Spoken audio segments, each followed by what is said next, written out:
എല്ലാവർക്കും നമസ്കാരം. HST English പരീക്ഷയ്ക്ക് തയ്യാറെടുക്കുന്ന ഉദ്യോഗാർത്ഥികൾക്ക് വേണ്ടിയാണ് ഞാൻ വന്നിരിക്കുന്നത്. നമുക്കറിയാം ഡിസംബർ 31-നാണ് നോട്ടിഫിക്കേഷൻ വന്നത്. നോട്ടിഫിക്കേഷൻ വന്ന് പഠനം ആരംഭിച്ച് 4 മാസം പിന്നിടാൻ പോവുകയാണ്. പരീക്ഷ വരാൻ പോകുന്നത് ഓഗസ്റ്റ് മാസത്തിലാണ്. ഓഗസ്റ്റ്, സെപ്റ്റംബർ, ഒക്ടോബർ മാസങ്ങളിലാണ് പരീക്ഷ വരും എന്നുള്ളത് നോട്ടിഫിക്കേഷൻ കൊടുത്തിട്ടുണ്ട്. നമ്മൾ ഓഗസ്റ്റ് മാസം തന്നെ വരും എന്ന പ്രതീക്ഷയോട് കൂടി തന്നെയാണ് പോകുന്നത്. അങ്ങനെ വെച്ച് നോക്കുമ്പോൾ നമ്മുടെ മുമ്പിൽ 100-ൽ താഴെ ദിവസങ്ങൾ, 90 ദിവസങ്ങളാണ് നമ്മുടെ മുമ്പിൽ ഇനിയുള്ളത്. ഞാൻ ഇന്ന് വന്നിരിക്കുന്നത് പഠനം പാതി വഴി നിന്നവർക്കും പഠിച്ചു തുടങ്ങാത്തവർക്കും പെൻഡിങ് പോർഷൻ ഉള്ളവർക്കും എങ്ങനെ തുടങ്ങണം എന്നാഗ്രഹിക്കുന്നവർക്കും ഒരു മോട്ടിവേഷനും ഒരു ഊർജവും തരാൻ വേണ്ടിയാണ് വന്നിരിക്കുന്നത്. നമുക്കറിയാം, ഒരു ഹൈ പ്രൊഫൈലായിട്ടുള്ള ഒരു ജോലിയാണ്, നിലവാരമുള്ളൊരു പരീക്ഷയാണ്. ആ പരീക്ഷയ്ക്ക് വേണ്ടിയുള്ള തയ്യാറെടുപ്പും അതുപോലെ തന്നെ നിലവാരം ഉള്ളതായിരിക്കണം. അതുകൊണ്ടാണ് എൻട്രിയിലെ കോഴ്സുകൾ നമ്മൾ അത്രമേൽ മികച്ചതാക്കാൻ ശ്രമിച്ചുകൊണ്ടിരിക്കുന്നത്. ഇംഗ്ലീഷിന് മാത്രമായിട്ട് 7ഓളം അധ്യാപകരാണ് നമുക്കുള്ളത്. കൂടാതെ ജനറൽ പേപ്പർ വലിയ ഇമ്പോർട്ടൻസ് കൊടുത്താണ് നമ്മൾ ജനറൽ പേപ്പർ പഠിപ്പിക്കുന്നത്. അവിടെ നമുക്ക് കറണ്ട് അഫയേഴ്സിന് ശ്യാം ശങ്കർ സാറും നവോത്ഥാനം രഞ്ജിത്ത് സാറും അതുപോലെ തന്നെ നാസിം യാഹിയ സാറിൻ്റെയൊക്കെ സാന്നിധ്യം അവിടെ 20 മാർക്കും പൂർണ്ണമായിട്ട് നമുക്ക് കിട്ടും. ഇംഗ്ലീഷിൻ്റെ കാര്യത്തിലേക്ക് വരുമ്പോൾ ഏറ്റവും കൂടുതൽ വെയിറ്റേജ് വരുന്നത് ലിറ്റററി ക്രിറ്റിസിസം, പോയട്രി, ഡ്രാമ, പ്രോസ് മേഖലയാണ്. 40 മാർക്കാണ്. അതുപോലെ തന്നെ ഗ്രാമർ പ്ലസ് വൊക്കാബുലറി 20 മാർക്കുണ്ട്. ഫൊണറ്റിക്സ് ഉൾപ്പെടുന്ന ഭാഗത്തിന് 10 മാർക്കുണ്ട്. ടീച്ചിങ് മെത്തഡോളജിക്ക് 10 മാർക്കുണ്ട്. അങ്ങനെ മൊത്തം 100 മാർക്കാണ്. പാർട്ട് 1 എടുത്ത് പരിശോധിച്ചാൽ 20 മാർക്ക് ഉൾപ്പെടെ 100 മാർക്കാണ് നമുക്ക് പരീക്ഷയ്ക്ക് വേണ്ടി ഉള്ളത്. നെഗറ്റീവ് മാർക്സ് ഉണ്ട്. 3 തെറ്റിന് 1 മാർക്ക് വെച്ച് കുറയ്ക്കും. ആദ്യത്തെ 10 റാങ്കുകളിൽ എത്താൻ വേണ്ടതാണ് നമ്മൾ ചെയ്യേണ്ടത്. കാരണം നമുക്കറിയാം, വളരെ വേഗത്തിൽ നിയമനം നടക്കണമെങ്കിൽ ആദ്യത്തെ റാങ്കുകളിൽ തന്നെ എത്തണം എന്നുള്ളതാണ്. ഈ കോഴ്സ് തുടങ്ങിയപ്പോൾ തന്നെ ഞങ്ങൾ കൊടുത്തൊരു വാഗ്ദാനം, ഞങ്ങൾ കോഴ്സിനെ കുറിച്ച് കൊടുക്കുന്ന ഒരേ ഒരു വാഗ്ദാനം, ആദ്യത്തെ 10 റാങ്കിൽ എത്താൻ വേണ്ടതെല്ലാം ഈ കോഴ്സിൽ നിന്നും നിങ്ങൾക്ക് കിട്ടിയിരിക്കും. അത്രമേൽ മികച്ചൊരു കോഴ്സാക്കാൻ എല്ലാ അധ്യാപകരും ഒരു ടീം വർക്കായിട്ട് ശ്രമിച്ചുകൊണ്ട് തന്നെ ഇരിക്കുകയാണ്. അതാണ് ഈ കോഴ്സിൻ്റെ വിജയവും. ഇപ്പോഴും എൻട്രിയിൽ ബാച്ചുകൾ നടന്നുകൊണ്ടിരിക്കുന്നു. നോർമൽ ബാച്ചുണ്ട്, മെൻറ്റർഷിപ്പ് ബാച്ചുണ്ട്, മാസ്റ്റർ ബാച്ചുണ്ട്. അതേപോലെ 60 ഡേയ്സ് ക്രാഷ് കോഴ്സും എൻ്റെ മെൻറ്റർഷിപ്പ് ബാച്ചും ഒക്കെ എൻട്രിയിൽ ഒരുപാട് വന്നിരിക്കുന്നു. നമുക്ക് ഒരുപാട് ഉദ്യോഗാർത്ഥികളുമുണ്ട്. 10-23 ബാച്ചും 1000-ഓളം ഉദ്യോഗാർത്ഥികളും മെൻറ്റർഷിപ്പ് ബാച്ചിൽ മാത്രം നമുക്കുണ്ട്. ഇവരെയെല്ലാം ഒരുപോലെ, നോർമൽ ബാച്ചിലെ സ്റ്റുഡൻസ് ആയാലും അവരെയെല്ലാം ഒരുപോലെ മുന്നോട്ട് കൊണ്ടുപോകുക. എല്ലാത്തിൽ നിന്നും നമുക്ക് റിസൾട്ട് വേണം, നമുക്ക് റിസൾട്ടാണ് മുഖ്യം എന്ന രീതിയിലാണ് ഞങ്ങൾ ഈ കോഴ്സ് മുന്നോട്ട് കൊണ്ടുപോയിക്കൊണ്ടിരിക്കുന്നത്. അതുകൊണ്ട് എനിക്ക് പറയാനുള്ളത് പഠിച്ചു തുടങ്ങാത്തവരോടും പഠനം പാതി വഴിയിൽ നിർത്തിയവരോടുമാണ്. പലരും പല കാരണങ്ങൾ പറഞ്ഞാണ് പലപ്പോഴും ഈ പിന്നോട്ട് വലിയുന്നത്. നമ്മുടെ കൂടെയുള്ള ഉദ്യോഗാർത്ഥികളായാൽ പോലും പലപ്പോഴും പറയുന്നത് വർക്ക് ചെയ്യുന്നുണ്ട്, ഫാമിലിയുണ്ട്, കുട്ടികളുണ്ട്, അപ്പോൾ അവരുടെയൊക്കെ കാര്യങ്ങൾ നോക്കിയതിന് ശേഷം മാത്രമുള്ള സമയമാണ് പഠിക്കാൻ കിട്ടുന്നത്. പലപ്പോഴും സമയം കിട്ടാറില്ല എന്നൊരു പരാതി ഞാൻ കേട്ടിട്ടുണ്ട്. സമയം കിട്ടാറില്ല എന്ന് പറയുന്നവരോടാണ്, നമുക്ക് ഇമ്പോർട്ടൻ്റ് ഉള്ള, അല്ലെങ്കിൽ നമുക്ക് അത്രമേൽ ഇമ്പോർട്ടൻസ് ഉള്ള ഒരു കാര്യമാണെങ്കിൽ തീർച്ചയായിട്ടും നമ്മൾ സമയം കണ്ടെത്തിയിരിക്കും. ആഹാരം കഴിക്കാൻ സമയം കിട്ടുന്നില്ല എന്നാരും പരാതി പറയാറില്ല. ഉറങ്ങാൻ സമയം കിട്ടാറില്ല എന്നും അധികം ആരും പരാതി പറയാറില്ല. നമുക്ക് അത്രമേൽ ആവശ്യമായ ഏത് സ്ഥലത്തും ഏത് സമയത്തും നമ്മൾ ഓടിച്ചെല്ലും. ആ ഏത് കാര്യങ്ങളും നമ്മൾ അങ്ങനെയുള്ള കാര്യങ്ങൾ ഒരിക്കലും പെൻഡിങ്ങിൽ വെക്കാറില്ല. അതുകൊണ്ട് തന്നെ സമയം കിട്ടുന്നില്ല എന്ന് പറയുന്നത് തെറ്റാണ്. കാരണം 24 മണിക്കൂർ സമയത്തിൽ ഒരു 5 മണിക്കൂർ അല്ലെങ്കിൽ ഒരു 4 മണിക്കൂർ ഡെയിലി മാറ്റി വെക്കാൻ കഴിയാത്തത് നിങ്ങളുടെ തന്നെ പോരായ്മയാണ്. നമുക്കറിയാം, ഇന്നത്തെ കാലത്ത് ഒരു ഗവൺമെൻറ് ജോലി എത്രമാത്രം ഇമ്പോർട്ടൻ്റ് ആണെന്ന്. നിങ്ങളൊരു പ്രൈവറ്റ് സ്കൂളിലാണ് ജോലി ചെയ്യുന്നതെങ്കിൽ, ഞാനും 12 വർഷം CBSE സ്കൂളിൽ പഠിപ്പിച്ചൊരു അധ്യാപകനാണ്. നിങ്ങൾ 20 വർഷം ഒരു സ്കൂളിൽ ജോലി ചെയ്താലും തിരിഞ്ഞു നോക്കുമ്പോൾ ജീവിതത്തിൽ മിച്ചമൊന്നും ഉണ്ടാവില്ല. അധ്യാപക ജോലി ഒരു ഡിവൈൻ പ്രൊഫഷനാണ്, ഒരു സേവനമാണെന്നൊക്കെ പറയുമെങ്കിലും നമ്മളെ സംബന്ധിച്ച് ഒരു ഉപജീവന മാർഗം കൂടിയാണ്. അവിടെ നമുക്ക് കിട്ടുന്ന വരുമാനവും അത്രമേൽ അത്യാവശ്യമാണ്. അതുകൊണ്ട് തന്നെയാണ് ഇതുപോലുള്ള സ്ഥിര വരുമാനമുള്ള പോസ്റ്റുകൾ, അതും HST പരീക്ഷയുടെ അവസാന പരീക്ഷയാണ്. ഇനിയൊരു HST ഉണ്ടാകുമോ എന്ന് സംശയമാണ്. ഖാദർ കമ്മിറ്റി റിപ്പോർട്ട് നടപ്പിലാക്കിയാൽ യോഗ്യതയൊക്കെ കൂട്ടാൻ സാധ്യതയുണ്ട്, PG ആക്കാൻ സാധ്യതയുണ്ട്. അതുകൊണ്ട് വരാൻ പോകുന്ന പരീക്ഷ നമ്മളെ സംബന്ധിച്ച് ഇമ്പോർട്ടൻ്റ് ആണ്. നമ്മൾ എന്തിനാണ് ഇത്രയും കാലം കഷ്ടപ്പെട്ട് പഠിച്ച് നമ്മൾ കേറ്റഡ് കാറ്റഗറി 3-യും B.Edഉം ഡിഗ്രിയും ഒക്കെ പാസ്സായത് എന്തിനു വേണ്ടിയാണ്? ഇത്രയും വർഷം നമ്മളെടുത്ത എഫർട്ട് എന്തിനു വേണ്ടിയാണ്? ഒരു ഹൈസ്കൂൾ അധ്യാപകനാകുക എന്നുള്ളതാണ്. അത് മാറ്റി വെച്ചിട്ട് അതിനേക്കാൾ വലിയ ഇമ്പോർട്ടൻസ് എന്തിനാണ് നിങ്ങൾ കൊടുക്കുന്നത്? നിങ്ങൾക്ക് എല്ലാം കൊണ്ടുപോകണം, അതിനോടൊപ്പം ഏറ്റവും ഇമ്പോർട്ടൻ്റ് ആയിട്ട് ഇതും കൊണ്ടുപോകണം. രണ്ടാമതായിട്ട് ആൾക്കാർ പറയുന്നത് ഓവർ തിങ്കിങ് ആണ്. ആവശ്യമില്ലാതിരുന്ന് ആലോചിക്കും, എനിക്ക് കിട്ടാതെ പോയാലോ, തോറ്റുപോയാലോ. മറ്റുള്ളവരെയൊക്കെ കമ്പയർ ചെയ്യുന്ന ആൾക്കാരൊക്കെ ഉണ്ട്. ഞാൻ ആദ്യം ഓവർ തിങ്കിങ്ങിനെ കുറിച്ച് പറയാം. നമ്മുടെ ഓവർ തിങ്കിങ് ആണ് നമ്മളെ പലപ്പോഴും ഒന്നിനും എങ്ങും എത്താതെ പോകാൻ പ്രധാനപ്പെട്ടൊരു കാരണം. അതായത് വലിയ വലിയ ആൾക്കാരെ എടുത്ത് പരിശോധിച്ചാൽ, ജീവിതത്തിൽ വിജയിച്ചുകൊണ്ടിരിക്കുന്ന ആൾക്കാരെ എടുത്ത് പരിശോധിച്ചാൽ അവർ നേരത്തെ ഉണരുന്നവരാണ്. നേരത്തെ ഉണർന്നാലുള്ള ഗുണം എല്ലാവരേക്കാൾ കൂടുതൽ ആ ദിവസം സമയം കിട്ടും എന്നുള്ളതാണ്. കാരണം അവർക്കൊരു ദിവസം ജോലി ചെയ്യാൻ സമയം തികയാറില്ല. അവരെപ്പോഴും എന്തിലെങ്കിലും ക്രിയേറ്റീവായിട്ടുള്ള കാര്യങ്ങളിൽ മുഴുകിയിരിക്കാറാണ് പതിവ്. എന്നാൽ നമ്മളോ പലപ്പോഴും പല കാര്യങ്ങളെക്കുറിച്ച് ആലോചിച്ച് ചെയ്യാൻ സമയം കിട്ടുന്നില്ലല്ലോ എന്ന് പറഞ്ഞ് ആലോചിച്ച് പല കാര്യങ്ങളെക്കുറിച്ച് ഓവർ തിങ്ക് ചെയ്തിരിക്കുകയാണ് പതിവ്. അങ്ങനെ ഇരുന്നുകൊണ്ട് യാതൊരു പ്രയോജനവും. നിങ്ങൾ വെറുതെ വേസ്റ്റ് ചെയ്ത് കളയുന്ന സമയത്തിന് തീർച്ചയായിട്ടും നിങ്ങൾ കുറേ കാലം കഴിയുമ്പം കണക്ക് പറയേണ്ടി വരും എന്ന് ആലോചിക്കുക. പലരും ഏജ് ഓവറായിട്ട് കുറേ കാലം കഴിയുമ്പം കൂടെ ഉള്ളവരെല്ലാം സർവീസിൽ കയറി കഴിഞ്ഞിട്ട് ഒന്നുമാകാതെ പോകുന്നതിൻ്റെ കാരണമായിട്ട് പറയുന്നത് എൻ്റെ കല്യാണം നേരത്തെ കഴിഞ്ഞു, സ്ത്രീകളാണ് കൂടുതലുള്ളത് എന്നുള്ളത് കൊണ്ടാണ് ഞാൻ അങ്ങനെ പരാമർശിക്കുന്നത്. കുട്ടികളുണ്ടായി, ഭർത്താവിൻ്റെ കാര്യം നോക്കണമായിരുന്നു, ഒരുപാട് ഉത്തരവാദിത്തങ്ങളുണ്ടായിരുന്നു. പുരുഷന്മാർക്കും ഉണ്ട് ഉത്തരവാദിത്തം. അവരും പറയാറുണ്ട്, വീടില്ലായിരുന്നു, വീട് വെക്കാൻ പോയി, കല്യാണം കഴിക്കണമായിരുന്നു, അച്ഛനും അമ്മയും നോക്കണമായിരുന്നു, പെങ്ങളെ അയക്കണമായിരുന്നു. ഇങ്ങനെയൊക്കെ കാര്യം പറഞ്ഞിട്ട് അതുകൊണ്ടാണ് എനിക്കൊന്നും നേടാൻ കഴിയാതെ പോയത്, അല്ലെങ്കിൽ ഞാൻ സർക്കാർ സർവീസിൽ പ്രവേശിച്ചെന്ന് പറയുന്ന ചില ആൾക്കാരുണ്ട്. അതായത് സ്വന്തം പരാജയത്തിൻ്റെ കാരണം മറ്റുള്ളവരിൽ പഴിചാരി സ്വയം രക്ഷപ്പെടുന്ന ഒരു വിഭാഗം. ഞങ്ങളുടെ നാട്ടിൽ ഒരു പ്രോവർബുണ്ട്, ഒന്നും വിചാരിക്കരുത്, മരം കയറാനിരിക്കുന്ന ഒരു കുരങ്ങിന് ഏണിയും കൂടെ ചാരി കൊടുക്കുന്നത് പോലെയാണ് നമ്മുടെ പ്രശ്നങ്ങളെന്ന്. സത്യമാണ്. കാരണം നമ്മൾ അങ്ങനെ സ്വയം കുറ്റങ്ങൾ അല്ലെങ്കിൽ പരാജയങ്ങൾ മറ്റുള്ളവരെ പഴിചാരുന്നത് കൊണ്ട് മറ്റുള്ളവർക്ക് ഒരു നഷ്ടവും ഇല്ല. നഷ്ടം നമുക്കാണ്. ചുമ്മാ നടന്ന് പറയാം, നമുക്ക് കരഞ്ഞു തീർക്കാം, ഞാൻ അങ്ങനെ ചെയ്തിരുന്നെങ്കിൽ ഇന്ന് ഞാൻ ഇങ്ങനെയാകുമായിരുന്നു, ഞാൻ അങ്ങനെ ചെയ്യാത്തത് കൊണ്ടാണ് ഞാൻ ഇങ്ങനെ ആയത് എന്ന് പറഞ്ഞത് കൊണ്ട് നഷ്ടം മാത്രമേ ഉള്ളൂ. ആ സെൻറ്റൻസിന് ഒരു നഷ്ടബോധമുണ്ട്. അതുകൊണ്ട് അതിനെക്കുറിച്ച് ആലോചിച്ചിരുന്നിട്ട് കാര്യമില്ല. ഞാൻ എപ്പോഴും നിങ്ങളോട് പറയുന്നൊരു കാര്യം, ഇന്നത്തെ ദിവസം പുതിയൊരു ദിവസമാണ്. പാസ്റ്റിനെ കുറിച്ച് ഒരുപാട് ചിന്തിക്കേണ്ട, കഴിഞ്ഞു പോയതാണ്. വരാൻ പോകുന്നത് മിസ്റ്ററിയാണ്. നാളെ ഉണർന്നെഴുന്നേൽക്കുവോ എന്ന് നമുക്കറിയത്തില്ല. ഈ ലോകം തന്നെ നാളെ ഉണ്ടോ എന്ന് നമുക്കറിയില്ല. അത് പോസിറ്റീവ് ആയിക്കോട്ടെ നെഗറ്റീവ് ആയിക്കോട്ടെ, വരുമ്പം കാണാം. പിന്നെ നമ്മുടെ മുമ്പിലുള്ളത് ഇന്ന് എന്ന് പറയുന്ന സമയമാണ്. ഒരു ദിവസം ഉണർന്നെഴുന്നേൽക്കുക. ഇന്ന് അനിതര സാധാരണമായ ഒരു ദിവസമാണെന്ന് തിരിച്ചറിയുക. എൻ്റെ ജീവിതത്തിൽ ഒരു ദിവസം കൂടി ദൈവം തന്നിരിക്കുന്നു. എനിക്കൊരുപാട് കാര്യങ്ങൾ ചെയ്യാനുണ്ട്. ആ കാര്യങ്ങൾ മുഴുവൻ ചെയ്ത് തീർത്ത് രാത്രി ഉറങ്ങാൻ കിടക്കുക. അന്നത്തെ ദിവസം താൻ ചെയ്യേണ്ട കർമ്മങ്ങളെല്ലാം ചെയ്തു എന്ന് വിചാരിച്ച് ഉറങ്ങാൻ കിടക്കുന്ന ഒരു മനുഷ്യനെ പൂർണ്ണ തൃപ്തനായ മനുഷ്യൻ വിളിക്കാം. റിസൾട്ട് താനേ വന്നുകൊള്ളും. ഇതെല്ലാ ദിവസവും ആവർത്തിക്കുക. HST സിലബസ് ഒരുപാടുണ്ട്. ഇനി 90 ദിവസമേ ഉള്ളൂ. ഞാൻ എന്ത് ചെയ്യും എന്ന് വിഷമിച്ചിരിക്കാൻ പാടില്ല. ഒരു മല കയറുന്നതിന് മുമ്പ് ആ മലയുടെ മുകളിൽ അറ്റത്തേക്ക് നോക്കി ഞാൻ എങ്ങനെ ഈ കൊടുംമല കയറും എന്ന് ചിന്തിച്ചിരുന്നാൽ അവിടെ ഇരിക്കത്തേ ഉള്ളൂ. പകരം ആദ്യത്തെ സ്റ്റെപ്പ് വെക്കുക, മുകളിലോട്ട് നോക്കരുത്. രണ്ടാമത്തെ സ്റ്റെപ്പ് വെക്കുക. 10 സ്റ്റെപ്പ് വെച്ച് കഴിയുമ്പോൾ നിങ്ങൾ കുറച്ച് ഉയരത്തിലെത്തും, കോൺഫിഡൻസ് കൂടും. ഫസ്റ്റ് സ്റ്റെപ്പ് വെക്കുക എന്നുള്ളതാണ് ആദ്യത്തെ കാര്യം. ഒരു കുട്ടിയും കുതിരയും കാട്ടിലകപ്പെട്ടു പോകുന്നു പാതിരാത്രിയിൽ. വഴിയറിയാതെ നിൽക്കുന്ന, വിഷമിച്ച് നിൽക്കുന്ന കുട്ടിയോട് കുതിര ചോദിക്കുന്ന ഒരു ചോദ്യമുണ്ട്, നിനക്ക് നിന്റെ ആദ്യത്തെ ചുവട് കാണാൻ സാധിക്കുന്നുണ്ടോ? കുട്ടി പറയും ഉണ്ട്. അങ്ങനെയാണെങ്കിൽ നീ അത് വെക്കുക, അത് കഴിഞ്ഞ് അടുത്തത് വെക്കുക. തീർച്ചയായിട്ടും നിന്റെ വഴി തെളിയിക്കപ്പെടും, നീ ലക്ഷ്യസ്ഥാനത്ത് എത്തുക തന്നെ ചെയ്യും. ഓവർ തിങ്കിങ് കൊണ്ട് യാതൊരു പ്രയോജനവുമില്ല. ഇന്ന് ചെയ്തു തീർക്കാനുള്ള ജോലി ചെയ്ത് തീർന്നിട്ട് കിടക്കുന്നവരാണ് ജീവിതത്തിൽ ഏറ്റവും കൂടുതൽ വിജയിക്കാൻ പോകുന്നത്. ഒരുപാട് ഉദാഹരണമുണ്ട്. പിന്നെ കമ്പാരിസൺ. എന്നേക്കാൾ പ്രായം കുറഞ്ഞവർക്ക് ജോലി കിട്ടി, സർക്കാർ സർവീസിലായി, അവർ ടീച്ചറായി. ഞാനിപ്പോഴും ഒന്നും ആയില്ല. ഒരുപാട് പേര് എന്നോട് പറയാറുണ്ട്. എന്തൊക്കെയുണ്ടെന്ന് ചോദിക്കുമ്പോൾ ഒന്നും ആയില്ല, ജീവിതം വലിയൊരു പരാജയമാണ് എന്ന് പറയുന്നവരാണ് നമ്മുടെ സമൂഹത്തിൽ കൂടുതലും. കാരണം നമ്മുടെ കേരളം എന്ന് പറയുന്ന സംസ്ഥാനം അഭ്യസ്തവിദ്യരായ തൊഴിൽ രഹിതർക്ക് പേര് കേട്ടൊരു സംസ്ഥാനമാണ്. തൊഴിലില്ലായ്മ അത്രമേൽ രൂക്ഷമാണ്.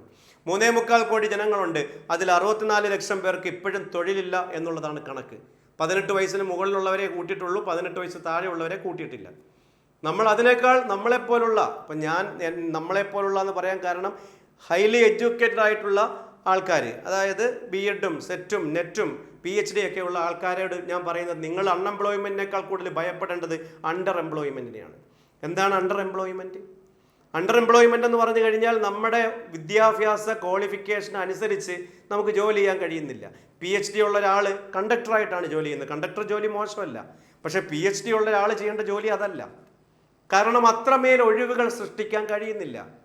ഞാൻ നെറ്റ് ക്വാളിഫൈഡ് ആയ സമയത്ത് 700 പേര് നെറ്റ് ക്വാളിഫൈഡ് ആയ സമയമുണ്ട്, കുറേ വർഷങ്ങൾക്ക് മുമ്പ്. ഇത്രയും പേർക്ക് അന്ന് ഡോക്ടറേറ്റ് എടുത്ത ഒരുപാട് പേരുണ്ട്. അത്രയും പേർക്കും കൂടെ കൊടുക്കാൻ നമ്മുടെ ഗവൺമെൻറ് കോളേജുകളിൽ ഒഴിവുകളില്ല എന്നുള്ളതാണ് സത്യം. അത്രയൊന്നും ഒഴിവുകൾ ഒരു വർഷം സൃഷ്ടിക്കപ്പെടുന്നില്ല. അതുകൊണ്ട് തന്നെ കഴിവില്ലാത്തത് കൊണ്ടല്ല, ക്വാളിഫിക്കേഷൻ ഇല്ലാത്തത് കൊണ്ടല്ല പലപ്പോഴും നമ്മൾ തള്ളപ്പെടുന്നത് എന്ന് സ്വയം മനസ്സിലാക്കുക. നമ്മുടെ നാട്ടിൽ അത്രത്തോളം ഒഴിവുകളില്ല. ആദ്യത്തെ റാങ്കിലെത്താൻ, പരീക്ഷ എഴുതി ആദ്യത്തെ റാങ്കിലെത്താൻ ഒരു കോമ്പറ്റേറ്റീവ് സ്കില്ലും കൂടെ നമുക്ക് വേണം. അതിന് നമ്മൾ മെനക്കെടണം, കഷ്ടപ്പെടണം. അതുകൊണ്ട് അതുകൊണ്ട് പെട്ടെന്ന് ജോലിയിൽ കയറും. ചിലർ ആ എഫർട്ട് എടുക്കാത്തത് കൊണ്ട് പലപ്പോഴും പിന്നോട്ട് മാറും. എഫർട്ട് എടുത്താലും കിട്ടുന്നില്ല എന്ന് പറയുന്നവർ വീണ്ടും അത് കണ്ടിന്യൂ ചെയ്തുകൊണ്ടിരിക്കുക. ഒരു പാറ ആദ്യം ചുറ്റിലോട്ടടിക്കുമ്പോൾ പൊട്ടണമെന്നില്ല, 5ാമത്തെ തവണയായിരിക്കും പൊട്ടുന്നത്. ഏതോ സിനിമയിൽ പറയുന്നൊരു ഡയലോഗാണ്, പൊട്ടുന്നത് 5ാമത്തെ തവണയായിരിക്കും. പക്ഷേ 5ാമത്തെ ഇടിക്ക് മാത്രമാണ് പാറ പൊട്ടിയതെന്ന് ഒരിക്കലും അവകാശപ്പെടാൻ പറ്റത്തില്ല. ആദ്യത്തെ 4 ഇടി ആ പാറ പൊട്ടുന്നതിൽ സഹായിച്ചു എന്നുള്ളത് വാസ്തവമാണ്. അതുകൊണ്ട് ശ്രമങ്ങൾ തുടർന്നുകൊണ്ടിരിക്കണം. കമ്പയർ ചെയ്യരുത് ആരെയും. നിങ്ങൾ മറ്റുള്ളവരെ കമ്പയർ ചെയ്യരുത്. ഇനി കമ്പയർ ചെയ്യുവാണെങ്കിൽ നമ്മളെക്കാൾ താഴെയുള്ളവരെ കമ്പയർ ചെയ്യണം. താഴെയുള്ളവരെന്ന് ഉദ്ദേശിച്ചത് നമ്മളെക്കാൾ സാഹചര്യം കുറഞ്ഞവരെ. എറണാകുളം രാജഗിരി കോളേജിൽ വെച്ച് എൻട്രിയുടെ റാങ്ക് ഹോൾഡേഴ്സ് മീറ്റ് നടത്തി. PSCയുടെ കാര്യമാണ് പറയുന്നത്. അവിടെ ഞങ്ങളെല്ലാം വേദിയിൽ, അധ്യാപകരെല്ലാം വേദിയിലിരിക്കുന്ന സമയത്ത് എൻ്റെ മുമ്പിലിരുന്ന ഒരു ചെറുപ്പക്കാരൻ, അദ്ദേഹത്തിൻ്റെ പേര് തോമസ്, വളരെ സുന്ദരനായ സൗമ്യനായ ഒരു ചെറുപ്പക്കാരൻ. തോമസ് ഒരു പ്രത്യേകതയുള്ള ആളാണ്. LDCയിൽ 1ാം റാങ്ക് വാങ്ങിച്ചു. വേദിയിലേക്ക് വരാൻ പറഞ്ഞപ്പം 2 പെൺകുട്ടികളുടെ ടീച്ചറിൻ്റെ മക്കളാണ്, അവരുടെ കൈയും പിടിച്ചാണ് തോമസ് കയറി വന്നത്. അപ്പോഴാണ് അറിയുന്നത് തോമസിന് കാഴ്ചയില്ല.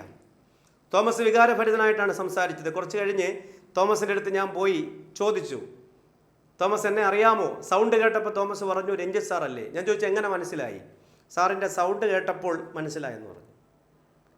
ഞാൻ ചോദിച്ചു, തോമസിൻ്റെ കഥ എങ്ങനെയാണ് ഇത് സംഭവിച്ചത്? ജനിച്ചപ്പോഴേ കാഴ്ചയില്ലായിരുന്നു. ജനിച്ചപ്പോൾ കാഴ്ച ഉണ്ടായിരുന്നു, 60% മാത്രം. പതുക്കെ കാഴ്ച നഷ്ടപ്പെടുന്ന ഒരു രോഗത്തിനടിമയായിരുന്നു തോമസ്. തോമസിന് ഒരു സിസ്റ്ററും ഉണ്ടായിരുന്നു, ഒരു നോൺ ക്യൂറബിൾ ഡിസീസ് ഉള്ള ഒരു പെൺകുട്ടി. അച്ഛനും അമ്മയും വളരെ ഏർലി ഏജിൽ തന്നെ, ഇവരുടെ 5ാമത്തെ വയസ്സിൽ തന്നെ വേർപിരിഞ്ഞ് 2 വഴിക്ക് പോയി. ഒരു പക്ഷേ ഈ 2 കുഞ്ഞുങ്ങൾ ഒരു ബാധ്യതയായി മാറും, യാതൊരു പ്രയോജനവുമില്ലെന്ന് അവർ ചിന്തിച്ച് കാണണം. അങ്ങനെയായിരിക്കാം ചിന്തിച്ച്, അല്ലെങ്കിൽ വേറെ എന്തെങ്കിലും കാരണം ഉണ്ടാവാം. മനുഷ്യൻ്റെ കാര്യമല്ലേ, നമുക്ക് പറയാൻ പറ്റില്ല. അവർ പിരിഞ്ഞുപോയി. അമ്മുമ്മയാണ് വളർത്തിയത്. നാരങ്ങ വെള്ളം വിൽക്കുന്ന ഒരു കട, അത് വെച്ച് വാടക വീട്ടിലാണ് താമസിച്ചത്. 5ാം ക്ലാസ്സിൽ പഠിക്കുമ്പോഴെന്തോ ആണെന്ന് തോന്നുന്നു, തോമസിൻ്റെ സിസ്റ്റർ അദ്ദേഹത്തിൻ്റെ മുന്നിൽ കിടന്നാണ് മരിച്ചത്, രോഗം മൂർച്ഛിച്ച്. അതാണ് തോമസിൻ്റെ 2ാമത്തെ ട്രാജഡി. അത് കഴിഞ്ഞപ്പോൾ അമ്മുമ്മ മരിച്ചുപോയി. അടുത്ത ട്രാജഡി, വാടക വീട്ടിൽ നിന്ന് പുറത്താക്കപ്പെട്ടു. സുഹൃത്ത്, ഒരുപാട് അംഗങ്ങളുള്ള വീടിൻ്റെ ഒറ്റമുറി ചായ്പ് തോമസിന് വേണ്ടി തുറന്നു കൊടുത്തു. 30 വയസ്സ് വരെയും തോമസ് അവിടെയാണ് താമസിച്ചത്. റാങ്ക് ഹോൾഡേഴ്സ് മീറ്റിൽ പങ്കെടുക്കാൻ വരുമ്പോഴും ആ റൂമാണ് തോമസിൻ്റെ വാസസ്ഥലം. തോറ്റുപോയില്ല, ആത്മഹത്യ ചെയ്തില്ല, നിർത്തിയില്ല, പഠനം തുടർന്നു. പഠിക്കാൻ ചെല്ലുമ്പോൾ ആഹാരപ്പൊതിയുമായിട്ട് വരുന്ന ഒരു ടീച്ചറായിരുന്നു ആദ്യത്തെ എൻകറേജ്മെൻറ്റ്. ആ ടീച്ചറിൻ്റെ മക്കളുടെ കൈയും പിടിച്ചാണ് തോമസ് കയറിയത്. തോമസ് എന്നോട് പറഞ്ഞത്, ഈ കുട്ടികളെ ഞാൻ എടുത്തുകൊണ്ട് നടന്നിട്ടുണ്ട് സാർ എന്നാണ് പറഞ്ഞത്. തോമസിൻ്റെ കാഴ്ച പതുക്കെ നഷ്ടപ്പെട്ടു. തോമസ് പഠനം തുടർന്നു. ഇരുട്ട് മാത്രമുള്ള ഒരു ലോകത്ത് തോമസ് എൻട്രിയുടെ ക്ലാസ്സുകൾ കേട്ടു പഠിച്ചു. അതിനുശേഷം തോമസ് 1ാം റാങ്ക് മേടിച്ചു. അത് ഫിസിക്കൽ ഡിസബിലിറ്റിയിൽ മാത്രമല്ല, ടോട്ടൽ റാങ്ക് എടുത്ത് പരിശോധിച്ചാൽ 145 സംതിങ് ഉണ്ട്. ഇനി ആ ഫിസിക്കൽ ഡിസബിലിറ്റിയുടെ ബലമില്ലെങ്കിലും തോമസിന് ജോലി കിട്ടും എന്നുള്ളതിൽ യാതൊരു സംശയവുമില്ല. അത്രമേൽ മിടുക്കനായിരുന്നു തോമസ്. തോമസിനോട് ഞാൻ ചോദിച്ചു, തോമസ്, വലിയ വിജയമാണ് നിങ്ങൾ നേടിയിരിക്കുന്നത്, എന്താണ് ആഗ്രഹം? എനിക്ക് ഇംഗ്ലീഷ് സംസാരിക്കാൻ പഠിക്കണം, വലിയ പരീക്ഷകൾക്ക് വേണ്ടി തയ്യാറെടുക്കണം സാർ എന്ന് പറഞ്ഞു. അമ്മയും അച്ഛനും എവിടെ ഉണ്ടെന്ന് അറിയാവോ? അമ്മ കോയമ്പത്തൂർ എവിടെ ഉണ്ടെന്ന് പറഞ്ഞു. ഞാൻ പറഞ്ഞു, ഒന്ന് പോയി കാണുന്നോ, ചിലപ്പോൾ അവർക്ക് വലിയ സന്തോഷമാകും തോമസിൻ്റെ വിജയം. ഇങ്ങനെ മുമ്പിൽ ചെന്നിരിക്കുമ്പോൾ തോമസിനും അതൊരു മധുരപ്രതിമാരമല്ലേ എന്ന് ചോദിച്ചു. അപ്പോൾ തോമസ് പറഞ്ഞത്, ഒരിക്കലും ഞാൻ അവരെ അന്വേഷിച്ച് പോകില്ല സാർ, അവരിങ്ങോട്ട് വന്നാൽ സ്വീകരിച്ചോളാം. അപ്പം ഞാൻ പറഞ്ഞത്, ജീവിച്ചിരിപ്പുണ്ടെങ്കിൽ തോമസിൻ്റെ വിജയം അവരറിയുന്നുണ്ടെങ്കിൽ അവർക്ക് അഭിമാനിക്കാം. കാരണം ബാധ്യതയാകുമെന്ന് കരുതി അവരുപേക്ഷിച്ച് അവരുടെ മകൻ ആത്മഹത്യ ചെയ്തില്ല, ജീവിതത്തോട് തോറ്റുകൊടുത്തില്ല. ഇരുട്ട് മാത്രമുള്ള ഒരു ലോകത്തെ സുഹൃത്തിൻ്റെ ഒറ്റമുറി ചായ്പിൽ ഇരുന്നു കൊണ്ട് ലോകങ്ങൾ കീഴടക്കുന്നത് അവൻ സ്വപ്നം കാണുന്നു. അവനെപ്പോലുള്ള അല്ലെങ്കിൽ നമ്മളെപ്പോലുള്ള ഒരുപാട് പേർക്ക് പ്രചോദനമായിട്ട് തോമസിൻ്റെ ജീവിതം മുന്നോട്ട് പോകുന്നു. ഇടയ്ക്ക് തോമസ് എനിക്ക് മെസ്സേജ് അയക്കാറുണ്ട്, വോയിസ് അയക്കാറുണ്ട്, എന്നെ വിളിക്കാറുണ്ട്, ഒക്കെ ചെയ്യാറുണ്ട്. ഞാൻ തോമസിനെ കുറിച്ച് പറഞ്ഞത്, കമ്പയർ ചെയ്യുന്നെങ്കിൽ തോമസിനെ ഒന്ന് കമ്പയർ ചെയ്ത് നോക്കണം. നിങ്ങൾ ഒരുപാട് പ്രശ്നങ്ങൾ പറഞ്ഞല്ലോ. നിങ്ങളുടെ സമയമില്ലാത്തതിൻ്റെ പ്രശ്നം, ജോലിയുടെ പ്രശ്നം, ശല്യപ്പെടുത്തുന്ന കുട്ടികളുടെ പ്രശ്നം, ഇതൊക്കെ പറഞ്ഞല്ലോ. പക്ഷേ ഇതൊന്നുമല്ല യഥാർത്ഥ പ്രശ്നം എന്ന് തോമസിൻ്റെ ജീവിതം കാണുമ്പോൾ മനസ്സിലാവും. തോമസിനെ കമ്പയർ ചെയ്ത് നോക്കൂ, നിങ്ങൾക്ക് പലതും ഉണ്ടെന്ന് മനസ്സിലാവും. നിങ്ങൾക്ക് ചെറുതാണെങ്കിലും ഒരു വീടുണ്ട്, നിങ്ങൾക്ക് ഒരുപാട് കുടുംബാംഗങ്ങളുണ്ട്, ബന്ധുക്കളുണ്ട്, അച്ഛനുണ്ട്, അമ്മയുണ്ട്, ഭർത്താവുണ്ട്, ഭാര്യയുണ്ട്, കുഞ്ഞുങ്ങളുണ്ട്, ആരോഗ്യമുള്ള ശരീരമുണ്ട്, കണ്ണുണ്ട്. അതിനേക്കാൾ മോശമായ അവസ്ഥയില്ലല്ലോ ഈ ലോകത്ത്. കണ്ണുണ്ട്, കാഴ്ച ജന്മനാ ഇല്ലാത്തതിനേക്കാൾ എത്രയോ വലിയ ദുരിതമാണെന്നറിയാവോ? കാഴ്ച കിട്ടിയിട്ട്, കാഴ്ച ഉള്ളവനായിട്ട് ജനിച്ചിട്ട് പിന്നീട് കാഴ്ച നഷ്ടപ്പെടുന്നത്, എല്ലാം കണ്ടിട്ടൊരു സുപ്രഭാതത്തിൽ കാഴ്ച ഇല്ലാതാവുന്ന എത്ര വലിയ ഹൊറിബിളാണ്. പിന്നെ ജീവിക്കാൻ പോലും താല്പര്യം വരില്ല. എന്നിട്ട് തോറ്റില്ല, മുന്നോട്ട് പോയി. ഒന്ന് കമ്പയർ ചെയ്ത് നോക്കൂ, നമുക്ക് എന്തൊക്കെ ചെയ്യാനുണ്ട് ഈ ലോകത്ത്. നമുക്ക് ദൈവം തരുന്ന സമയം, എല്ലാവർക്കും സമയം ഒരുപോലെ അല്ല, പക്ഷെ ഒരു ദിവസം എല്ലാവർക്കും സമയം ഒരുപോലെ തന്നെയാണ്. 24 മണിക്കൂറാണ്. ആ സമയത്ത് നമ്മൾ ചെയ്യാനുള്ളത് ചെയ്യുക. നിങ്ങളുടെ ജീവിതം ചിലപ്പം തുടങ്ങുന്നതേ ഉള്ളായിരിക്കാം. എല്ലാവരും അവരവരുടെ ടൈം സോണിലാണ്. ചിലർ നേരത്തെ എല്ലാം നേടും. നേരത്തെ നേടുന്നതിൽ യാതൊരു അർത്ഥവുമില്ല. അന്ന് എന്ന് വെച്ച് ജീവിതത്തിൽ അത് വിജയിക്കുമെന്ന് അർത്ഥമില്ല. ചിലർ നേരത്തെ കല്യാണം കഴിക്കും, നേരത്തെ ജോലി കിട്ടും, നേരത്തെ കുട്ടികളാവും. ചിലർ ചിലപ്പം വർഷങ്ങളുടെ കാത്തിരിപ്പിന് ശേഷമായിരിക്കും ഇതൊക്കെ നേടുന്നത്. പക്ഷേ ആരാണ് ഇത് നിലനിർത്തി മുന്നോട്ട് പോകുന്നത് എന്നുള്ളതാണ് ഒരാളുടെ ജീവിതം. വിജയമാണോ പരാജയമാണോ എന്ന്, അല്ലാതെ എല്ലാം നേടിയിട്ട് പെട്ടെന്ന് ഇല്ലാതാവുന്നതിൽ യാതൊരു അർത്ഥവുമില്ല. അതുകൊണ്ട് നിങ്ങളെല്ലാം നിങ്ങളുടെ ടൈം സോണിലാണെന്ന് മനസ്സിലാക്കുക, മുന്നോട്ട് പോവുക. എത്രയെത്ര ഉദാഹരണങ്ങളുണ്ട്. ഞാൻ തോമസിൻ്റെ കാര്യം മാത്രമേ പറഞ്ഞുള്ളൂ. പറയാൻ തുടങ്ങിയാൽ 1000 ഉദ്യോഗാർത്ഥികളുടെ ജീവിതാനുഭവങ്ങൾ എനിക്ക് പറയാനുണ്ട്. എന്നെ സംബന്ധിച്ച് ഒരുപാട് അനുഭവങ്ങളൊന്നും എൻ്റെ ജീവിതത്തിലില്ല. പക്ഷെ ഞാൻ മറ്റുള്ളവരുടെ ജീവിതം കണ്ട് ഒരുപാട് കാര്യങ്ങൾ എനിക്കറിയാം. എത്രയെത്ര ഉദ്യോഗാർത്ഥികൾ. നിങ്ങൾ എന്ത് പറഞ്ഞാണ് ഇനി മടി പിടിച്ചിരിക്കുന്നത്? നിങ്ങൾക്കൊരിക്കലും മടി പിടിച്ചിരിക്കാൻ കഴിയില്ല. കാരണം നിങ്ങളെ കൊണ്ട് ചെയ്യാൻ പറ്റുന്നത് ചെയ്യുക. നമ്മളൊക്കെ സത്യത്തിൽ എന്താണ് ചെയ്യുന്നത്? നമ്മളൊന്നും ചെയ്യുന്നില്ല. നമ്മൾ ചില ആൾക്കാരെ എടുത്തൊന്ന് പരിശോധിച്ചാൽ, നമ്മുടെ ഞങ്ങളുടെ നാട്ടിലെ ശശികുമാർ സാർ എന്ന് പറയുന്നൊരു കോളേജ് അധ്യാപകനുണ്ട്. അദ്ദേഹം കോളേജ് അധ്യാപകനായിട്ടാണ് ജീവിതം തുടങ്ങുന്നത്, SM കോളേജിൽ. ആ ജീവിതം തുടങ്ങി അദ്ദേഹം, നമ്മളൊക്കെ ഒരു കോളേജ് അധ്യാപകരായ പിന്നെ എന്ത് ചെയ്യും? നമ്മൾ പിന്നെ ഒന്നും ചെയ്യില്ല. കാരണം നല്ല സാലറി കിട്ടും, അത് മതിയല്ലോ, അടിച്ചു പൊളിച്ചങ്ങ് ജീവിക്കും. പിന്നെ ബാക്കിയുള്ളതിലെല്ലാം കോൺസെൻട്രേറ്റ് ചെയ്യും. നമുക്ക് വേറെ കാര്യങ്ങളിലൊക്കെ ആയിരിക്കും ഇഷ്ടം. ജോലി ഉണ്ടല്ലോ, അത് തന്നെ മടുപ്പാണ്. അത് കഴിഞ്ഞ് ശമ്പളം കിട്ടുന്നു, അതുകൊണ്ട് ജീവിക്കാൻ വിചാരിക്കും.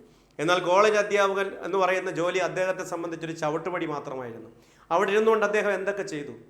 കുറേ പേരെ സംഘടിപ്പിച്ച് പണം സമാഹരിച്ച് ഒരു CBSE സ്കൂൾ തുടങ്ങുന്നു, 2 CBSE സ്കൂൾ തുടങ്ങുന്നു, ഒരു എഞ്ചിനീയറിംഗ് കോളേജ് തുടങ്ങുന്നു, അത് കഴിഞ്ഞൊരു എഞ്ചിനീയറിംഗ് കോളേജ് തുടങ്ങുന്നു, ഒരു കൺവെൻഷൻ സെൻറ്റർ. അങ്ങനെ ജീവിതത്തിൽ അദ്ദേഹത്തിൻ്റെ റിട്ടയർമെൻറ്റിന് ശേഷമാണ് അദ്ദേഹത്തിൻ്റെ ശരിക്കുള്ള ലൈഫ് ആരംഭിക്കുന്നത് എന്ന് പറഞ്ഞാൽ നിങ്ങൾ വിശ്വസിക്കുമോ? അദ്ദേഹം 19 വയസ്സുണ്ട്, ഇപ്പോഴും അദ്ദേഹം ആരോഗ്യത്തോടെ അദ്ദേഹത്തിൻ്റെ സ്ഥാപനങ്ങളെല്ലാം കോർഡിനേറ്റ് ചെയ്ത് സമൂഹത്തിൽ ജീവിച്ചിരിക്കുന്നു, സമൂഹത്തിനൊരു വലിയ പ്രചോദനമായിട്ടിരിക്കുന്നു. എന്ന് പറഞ്ഞാൽ പ്രായമല്ല വിഷയം, സമയമല്ല വിഷയം, ഇതൊന്നുമല്ല. എന്ത് ചെയ്യണം, എങ്ങനെ ചെയ്യണം, ജസ്റ്റ് നമ്മുടെ അത്രയും ക്വാളിഫിക്കേഷനുള്ളൊരു മനുഷ്യൻ ഇത്രയൊക്കെ ചെയ്യാൻ കഴിയുമെങ്കിൽ നമുക്ക് എന്തൊക്കെ ചെയ്യാൻ പറ്റും? നമ്മുടെ മുമ്പിലുള്ളത് എവറസ്റ്റ് കീഴടക്കുന്ന വലിയ പണിയൊന്നുമല്ല. ഒരു കോമ്പറ്റേറ്റീവ് എക്സാം ആണ്, അതിനേക്കാൾ പാടാണ് HST റാങ്കിൽ വരിക എന്ന് ചിലപ്പോൾ നിങ്ങൾ പറയും, ഞാൻ സമ്മതിക്കുന്നു. പക്ഷേ അതെങ്കിലും ചെയ്യാൻ നമ്മളെ കൊണ്ട് പറ്റിയില്ലെങ്കിൽ പിന്നെ എന്തിനാണ്? നിങ്ങൾ എന്തിനാണ് കഷ്ടപ്പെട്ട് ഇത്രയും ക്വാളിഫിക്കേഷനൊക്കെ നേടിയെടുത്തത്? നിങ്ങൾ എന്തിനാണ് കഷ്ടപ്പെട്ട് B.Edഉം കേറ്റഡ് 3 ഒക്കെ പഠിച്ചെടുത്തത്? അതൊക്കെ പഠിച്ചെടുക്കാൻ നിങ്ങൾക്ക് കാലിബർ ഉണ്ടെങ്കിൽ നിങ്ങൾക്കൊന്ന് അറ്റംപ്റ്റ് ചെയ്ത് നോക്കിക്കൂടെ? അതുകൊണ്ട് ഇന്നു മുതൽ ഒരു തീരുമാനം എടുക്കണം. കൃത്യമായിട്ടൊരു സമയം ഞാൻ മാറ്റിവെക്കും. നാളെ മുതൽ ഞാൻ പഠിച്ചു തുടങ്ങും. എൻട്രിയുടെ കോഴ്സ് എടുക്കും. എൻട്രിയുടെ കോഴ്സ് എടുക്കുന്ന ചുമ്മാ പറയുമല്ല, പരസ്യത്തിന് വേണ്ടി പറയുമല്ല, നല്ലൊരു ഗൈഡൻസ് തരാൻ കഴിയും വേറെ എവിടെ കിട്ടുന്നതിനേക്കാളും. ഹൈക്കോർട്ട് അസിസ്റ്റന്റ് എന്ന് പറയുന്ന കോഴ്സ് വളരെ കുറച്ച് ഒഴിവുകളുള്ളൊരു കോഴ്സാണ്. 100-ൽ താഴെ ഒഴിവുകളുള്ളൊരു കോഴ്സ് എടുത്ത് ഇത്രയും ഉദ്യോഗാർത്ഥികളെ കയറ്റിയപ്പം പലരും ചോദിച്ചു, എന്തിനാണ് ഉദ്യോഗാർത്ഥികളെ ഇങ്ങനെ പറ്റിക്കുന്നതെന്ന് ചോദിച്ചു. ഇത്രയും ആൾക്കാർക്ക് ജോലി എടുക്കാൻ നിങ്ങൾക്ക് പറ്റുമോ? ഇല്ല. ഞങ്ങൾ അപ്പോഴും പറഞ്ഞ ഒരേ ഒരു ഡയലോഗ്, നിങ്ങൾ ആദ്യത്തെ റാങ്കിൽ 100 റാങ്കിൽ എത്താൻ വേണ്ടതെല്ലാം കോഴ്സിൽ തരാം, ജോലി ഒഴിവിനനുസരിച്ച് കിട്ടൂ എന്നുള്ളത് അവർക്കും അറിയാം, ഞങ്ങൾക്കും അറിയാം. എല്ലാവർക്കും ജോലി മേടിച്ചു കൊടുക്കാന്നുള്ള വാഗ്ദാനം ഒന്നും പറഞ്ഞിട്ടില്ല. എന്നിട്ട് എന്താണ് സംഭവിച്ചത്? വളരെ കുറച്ച് ഒഴിവുള്ളൊരു പരീക്ഷ, 50,000-ഓളം പേര് പരീക്ഷ എഴുതിയ ഒരു പരീക്ഷ. ആ പരീക്ഷയിൽ 49 പേരെയാണ് ലിസ്റ്റിൽ ഇൻ്റർവ്യൂ കഴിഞ്ഞ് മെയിൻ ലിസ്റ്റിൽ നമ്മൾ വരുത്തിയത്. 100-ൽ താഴെ 17 പേരാണ് നമുക്കുള്ളത്. 3 സ്പെഷ്യൽ കാറ്റഗറി ഉൾപ്പെടെ 20ഓളം പേര് 100-ൽ താഴെ തന്നെ ഉണ്ട്. അവർക്കെല്ലാം ജോലി ഉറപ്പാണ്. അപ്പോൾ ഒഴിവുകളും പ്രശ്നമല്ല എന്ന് മനസ്സിലായോ? നമ്മുടെ കോഴ്സ് അത്രമേൽ എഫർട്ട് എടുക്കാൻ നിങ്ങൾ തയ്യാറായാൽ ആദ്യത്തെ റാങ്കിൽ എത്തുന്നവർക്കെല്ലാം ജോലി കിട്ടും. ധൈര്യമായിട്ട് മുന്നോട്ട് പോകാം. നിങ്ങളെ ഡിസ്കറേജ് ചെയ്യുന്ന കാര്യങ്ങളിൽ നിന്ന് മാറി നടക്കുക. ധൈര്യപൂർവ്വം മുന്നോട്ട് പോകാൻ നിങ്ങൾ ശ്രമിച്ചാൽ ജീവിതം നിങ്ങളുടെ ആയിരിക്കും. എന്നാൽ പേടിച്ച് നിൽക്കുക, പകച്ചു നിൽക്കുക, ആശങ്കപ്പെട്ട് നിൽക്കുക, കൺഫ്യൂഷൻ അടിച്ച് നിൽക്കുക, അങ്ങനെ നിന്നാൽ ഒരിക്കലും ഒന്നും നേടാൻ പോകുന്നില്ല. ഒരു കാര്യത്തെ സമീപിക്കുമ്പോൾ ഒരിക്കലും മുൻവിധികളോടെ സമീപിക്കരുത്. പലരും പറയും ഈ പരീക്ഷയിൽ ഒഴിവ് കുറവാണ്, നിയമനം നടക്കുന്നില്ല, ഇതൊന്നും എഴുതിയിട്ട് കാര്യമില്ല എന്ന് ചിലർ നിങ്ങളെ ഡിസ്കറേജ് ചെയ്യും. എന്നാൽ അവരെന്താണ് നിങ്ങൾ ചെയ്യേണ്ടതെന്ന് പറഞ്ഞതാ. ഇതല്ലാതെ നിങ്ങൾ വേറെ എന്ത് ജോലിയാണ് ചെയ്യേണ്ടത്? നിങ്ങളുടെ ലൈഫ് മുന്നോട്ട് പോകാൻ ഇനി എന്താണ് ചെയ്യേണ്ടത്? അവർ പറഞ്ഞു തരട്ടെ. CBSE സ്കൂളിൽ പഠിപ്പിക്കണോ അതോ വേറെ എന്തെങ്കിലും ചെയ്യണോ? ഇല്ല, അതവർ പറഞ്ഞു തരത്തില്ല. ഡിസ്കറേജ് ചെയ്തിട്ട് അവരങ്ങ് പോവും. അത് ശരിയാണെന്ന് വിചാരിച്ച് നിങ്ങൾ ചിന്തിച്ചിരുന്നാൽ നിങ്ങളുടെ ജീവിതത്തിൽ നിങ്ങൾക്ക് മാറ്റങ്ങൾ വരാൻ സാധിക്കുന്നില്ല. എന്നാൽ കഴിഞ്ഞ HSIയിലും നിയമനങ്ങൾ നടന്നല്ലോ, 1ാം റാങ്ക് വാങ്ങിച്ചല്ലോ പലരും. അപ്പോൾ അവരൊക്കെ മണ്ടന്മാരാണോ? അല്ല. ലിസ്റ്റിൽ വരാനുള്ള മനസ്സുണ്ടെങ്കിൽ, വർക്ക് ചെയ്യാനുള്ള എഫർട്ട് എടുക്കാൻ നിങ്ങൾ തയ്യാറാണെങ്കിൽ തീർച്ചയായിട്ടും നിങ്ങൾ ലക്ഷ്യത്തിൽ എത്തുക തന്നെ ചെയ്യും. ജീവിതത്തിൻ്റെ ഏത് മേഖലയിലെത്താനും എഫർട്ട് കൂടിയേ തീരൂ. കാരണം ഒരു വിജയവും യാദൃച്ഛികമല്ല. കഷ്ടപ്പാടിൻ്റെയും കഠിനാധ്വാനത്തിൻ്റെ അർപ്പണ മനോഭാവത്തിൻ്റെയും അവസാന മുഖമാണ്, അവസാന ഫലമാണ് വിജയം. ഭാഗ്യം കൊണ്ടും യാദൃച്ഛികത കൊണ്ടും ഒന്നും ആർക്കും അങ്ങനെ എളുപ്പത്തിൽ നേടിയെടുക്കാൻ കഴിയുന്നതല്ല ഒരു വിജയങ്ങളൊന്നും തിരിച്ചറിയുക. ഞാനൊരു കാര്യം കൂടെ പറഞ്ഞ് അവസാനിപ്പിക്കാം. ഇനിയും സമയമുണ്ട്. 90 ദിവസം കൊണ്ട് 60 ദിവസം കൊണ്ട് പറ്റും. ഹൈക്കോർട്ട് അസിസ്റ്റൻ്റ് അവസാനം നമ്മൾ 60 ദിവസത്തെ ക്രാഷ് കോഴ്സ് പഠിപ്പിച്ച് ഉദ്യോഗാർത്ഥികളെ റാങ്ക് ലിസ്റ്റിൽ എത്തിച്ചിട്ടുണ്ട്. ഇനി 90 ദിവസം നമ്മുടെ മുമ്പിലുണ്ട്. ചിലപ്പോൾ ഓഗസ്റ്റ് കഴിഞ്ഞും പരീക്ഷ വരാം, നീണ്ടുപോകാം. പക്ഷേ ഒരു കാരണവശാലും നമ്മൾ പിന്നോട്ട് മാറാൻ പാടില്ല. നമ്മൾ പഠിച്ചു തുടങ്ങുക. നിങ്ങളുടെ ബാക്കിയുള്ള കാര്യങ്ങളെല്ലാം മാറ്റിവെക്കുക. ഓണം വരും, വിഷു വരും, ക്രിസ്മസ് വരും, ആഘോഷങ്ങൾ വരും, കല്യാണം വരും, എല്ലാം വരും. ഇതെല്ലാം നമ്മൾ മാറ്റിവെക്കുക. ദിവസത്തിൽ സമയം കണ്ടെത്തുക. നിങ്ങളുടെ കുടുംബം വേണം, നിങ്ങളുടെ വർക്ക് വേണം. നിങ്ങളെല്ലാം ടീച്ചേഴ്സാണ്, എനിക്കറിയാം, ജോലി ചെയ്യുന്നവരാണ്. അതെല്ലാം കഴിഞ്ഞിട്ട് രാവിലെയോ വൈകുന്നേരത്തോ കുറച്ച് സമയം നിങ്ങൾക്ക് മാറ്റിവെക്കാൻ കഴിഞ്ഞാൽ നിങ്ങൾക്ക് വളരെ എളുപ്പത്തിൽ ഈ കോഴ്സിൽ എത്തിച്ചേരാം, റാങ്ക് ലിസ്റ്റിൽ എത്തിച്ചേരാം. അതുവഴി നിങ്ങൾ ആഗ്രഹിക്കുന്ന ഈ ഡിവൈൻ പ്രൊഫഷൻ നിങ്ങൾക്ക് സ്വന്തമാക്കാം. അധ്യാപകൻ എന്ന് പറയുന്നത്, അല്ലെങ്കിൽ HST അധ്യാപകൻ, ഗവൺമെൻറ് അധ്യാപകൻ എന്ന് പറയുന്നത് എത്ര വലിയ കാര്യമാണെന്ന് നിങ്ങൾക്ക് അറിയാമല്ലോ. ഞാൻ ഒരുപാട് നീട്ടിക്കൊണ്ട് പോകുന്നില്ല. ട്രോയ് എന്ന് പറയുന്ന സിനിമയുടെ ക്ലൈമാക്സിൽ, അല്ലെങ്കിൽ അതിലെ പ്രധാനപ്പെട്ടൊരു സീനുണ്ട്. ആയിരക്കണക്കിന് സൈന്യത്തിൻ്റെ മുന്നിൽ നിൽക്കുന്ന, തന്നോട് നേരിടാൻ നിൽക്കുന്ന ഒരു ശക്തനായ അമാനുഷികനായ ഒരു മനുഷ്യൻ. ആ മനുഷ്യൻ ആരാണെന്ന് പോലും അറിയാതെ രാജാവ് വിളിക്കുമ്പോൾ അയാൾക്കെതിരെ നേരിടാൻ യുദ്ധത്തിന് ഇറങ്ങിപ്പോകുന്ന നായകൻ അഖിലസ് വന്നു പറയുന്ന കുട്ടി അഖിലസിനോട് പറയും, ഞാൻ അയാളെ കണ്ടു, നിങ്ങൾക്കൊരിക്കലും അയാളെ തോൽപ്പിക്കാൻ പറ്റത്തില്ല, ഒരുപക്ഷെ നിങ്ങളെ കൊല്ലപ്പെടും, നിങ്ങൾ ആരാണെന്ന് അറിഞ്ഞിട്ടാണ് ഈ പോകുന്നത്, ഞാനായിരുന്നെങ്കിൽ ഇതുവഴി ഓടി രക്ഷപ്പെട്ടേനെ എന്ന് പറയും. ഞാനൊരിക്കലും പോകില്ല, അയാളോട് ഫൈറ്റ് ചെയ്യില്ല എന്ന് പറയുമ്പോൾ അഖിലസ് പറയുന്നൊരു മറുപടിയുണ്ട്. താൻ എതിരിടാൻ പോകുന്ന ശത്രു ആരാണ്, എത്ര പ്രബലനാണ്, എത്ര അംഗസംഖ്യയുണ്ട്, ഇതൊന്നും നോക്കാതെ ഒറ്റയ്ക്ക് ഇറങ്ങിപ്പോകുന്ന അഖിലസ് പറയുന്ന മറുപടിയുണ്ട്, അതുകൊണ്ടാണ് നീ ഓർമ്മിക്കപ്പെടാതെ പോകുന്നത്. അതായത് എവിടെയൊക്കെ നമ്മൾ പേടിച്ച് നിൽക്കുന്നുവോ, ആശങ്കപ്പെട്ട് നിൽക്കുന്നുവോ, പ്രജുഡിസ്ഡ് മൈൻഡായിട്ട് നിൽക്കുന്നുവോ, അവിടെയെല്ലാം നമ്മൾ പിന്തള്ളപ്പെടും. നിങ്ങളൊരു ഓട്ട മത്സരത്തിൽ പങ്കെടുത്ത് ഓടിക്കൊണ്ടിരിക്കുമ്പോൾ വീണാൽ, അവിടെ കിടന്ന് കരഞ്ഞാൽ നിങ്ങളെ ആരും നോക്കില്ല. അവിടെ നോക്കുന്നവരെല്ലാം ആ മുന്നിലോടുന്ന ആൾക്കാരെ ആയിരിക്കും. നിങ്ങളവിടെ കിടന്ന് കരഞ്ഞാൽ നിങ്ങളുടെ പുറയിലുള്ള ഒരുപാട് പേര് നിങ്ങളുടെ മുമ്പിൽ കയറിക്കൊണ്ടിരിക്കും. ഇത് തന്നെയാണ് ജീവിതവും. കാരണം വീണു പോകുന്നവനെ നോക്കാൻ ഈ ലോകത്താരുമില്ല. മുന്നോട്ട് പൊയ്ക്കൊണ്ടിരിക്കുക, അവിടെ നിന്ന് എഴുന്നേറ്റ് ഓടുക, ഒരാൾക്ക് മുമ്പിൽ നമ്മൾ എത്തുക. അതാണ് ജീവിതത്തിൽ നമുക്ക് ചെയ്യാനുള്ളത്. ചേതൻ ഭഗത് ഒരു പ്രസംഗം അവസാനിപ്പിക്കുന്നത് ഇങ്ങനെയാണ്. അത് പറഞ്ഞുകൊണ്ട് ഞാൻ എൻ്റെ ഈ മോട്ടിവേഷൻ ക്ലാസ് അവസാനിപ്പിക്കാം. എൻട്രിയുടെ കോഴ്സ് ഉണ്ട്, ആ കോഴ്സിൽ നിങ്ങൾ ജോയിൻ ചെയ്യണം. കോഴ്സിനെ കുറിച്ചുള്ള ഡീറ്റെയിൽസ് താഴെ കാണിക്കുന്നുണ്ട്, നിങ്ങൾ കോൺടാക്റ്റ് ചെയ്യുക. അതുപോലെ നമ്മളൊരു HSA ഡെമോ ബാച്ച് ഉണ്ട്. ഒരാഴ്ച നിങ്ങൾക്ക് ക്ലാസ് തരാൻ ഉദ്ദേശിക്കുന്നുണ്ട് ഫ്രീ ആയിട്ട്. എന്നിട്ട് സ്കോളർഷിപ്പ് എക്സാമിനേഷൻ നടത്തി ആദ്യ റാങ്കുകളിൽ എത്തുന്ന കുറച്ച് പേർക്ക് സൗജന്യമായിട്ട് കോഴ്സ് തരാനും പ്ലാൻ ചെയ്യുന്നുണ്ട്. ബാക്കിയുള്ളവർക്ക് ഫീസ് റിഡക്ഷനോട് കൂടി. അതുകൊണ്ട് അതിനെക്കുറിച്ചുള്ള വീഡിയോ ആയിട്ട് ഞാൻ വരാം. സോ ചേതൻ ഭഗത്തിൻ്റെ പ്രസംഗം അദ്ദേഹം അവസാനിപ്പിക്കുന്നത് ഇങ്ങനെയാണ്: and I hope not just you but our whole country will keep that spark alive because I come from the land of a billion sparks. ഞാൻ പ്രതീക്ഷിക്കുന്നു നിങ്ങൾ മാത്രമല്ല, ഈ രാജ്യത്തെ ഓരോരുത്തരും ആ കനൽ കെടാതെ നോക്കണമെന്ന്. കാരണം ഞാൻ വന്നിരിക്കുന്നത് 1000 തിരികൾ കത്തിവെച്ചിരിക്കുന്ന ഒരു നാട്ടിൽ നിന്നാണെന്ന് പറയും. അതായത് നമ്മുടെ ഉള്ളിലൊരു കനലുണ്ട്, അത് എരിയുന്നുണ്ട്. അതൊരിക്കലും കെടാതെ നോക്കുമ്പോഴാണ് നമ്മുടെ ജീവിതം ഭംഗിയാകുന്നത്, വിജയത്തിലെത്തുന്നത്, മുന്നോട്ട് പോകുന്നത്. എല്ലാ ഉദ്യോഗാർത്ഥികൾക്കും ആശംസകൾ. തരാൻ കഴിയുന്ന മാക്സിമം സപ്പോർട്ട് തരാം. യൂട്യൂബിലൂടെ കൂടുതൽ വീഡിയോസുമായിട്ട് വരുന്നുണ്ട്. HST യൂട്യൂബിനെ മാത്രം ആശ്രയിക്കുന്ന ഉദ്യോഗാർത്ഥികൾക്ക് വേണ്ടി കോഴ്സിലേക്ക് വരാൻ താല്പര്യമുള്ളവൾ എത്രയും പെട്ടെന്ന് കോഴ്സിൽ ജോയിൻ ചെയ്യുക. എൻ്റെ മെൻറ്റർഷിപ്പ് ഉണ്ട്, പേഴ്സണൽ മെൻറ്റർഷിപ്പ് ബാച്ച് ഉണ്ട്. നിങ്ങൾക്ക് അവിടെ വരുമ്പോൾ പൂർണ്ണമായിട്ടുള്ള എൻ്റെ സപ്പോർട്ട് കിട്ടും. സോ എല്ലാവർക്കും ആശംസകൾ. നന്ദി, നമസ്കാരം.